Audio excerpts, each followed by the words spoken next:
নমস্কার বন্ধুরা, এটা আমার অ্যাডিনিয়াম গাছ। এটা সিঙ্গেল ফুল ফোটে, খুব সুন্দর ফুলের কালারটা। এই যে এটা তো তোমাদের বাড়িতে যদি হয়তো অনেক কটাই রোজি ভ্যারাইটি গাছ এনেছো, তবে সিঙ্গেল ফুলগুলো দুটো একটা আনতে পারো। তবে বিশেষ করে এই ফুলের পরিমাণটা খুবই বেশি হয়।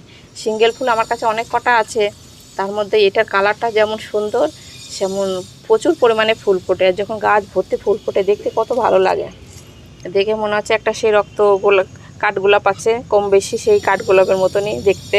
আর ফুলটা এমনই একদিন যদি ফুটে প্রায় সপ্তাহখানেক থেকে যায়। তবে যদি শেড থাকতো বেশি থাকতো, আমার অনেক দিন থাকতো। তবে আমার তো ছাদে শেড নাই, তার জন্য তাও 4-5 দিন করে থেকে যায়, বৃষ্টিতে একটু পচে যায়। আর এই যে কুড়ি, যেমন প্রচুর পরিমাণে কুড়ি আছে। আর এই বৃষ্টির সময়তে তো তোমাদের কোনো খাবারও দিতে হয় না, তবে মাঝে সাঝে একটু ফাঙ্গিসাইডটা দিয়ে দিও, তাহলে গাছ যেমন ভালো হবে, প্রচুর পরিমাণে ফুল হবে। যে অনেক পরিমাণে ফুল ছিল। তো ভিডিওটা এখানে শেষ করছি। নমস্কার।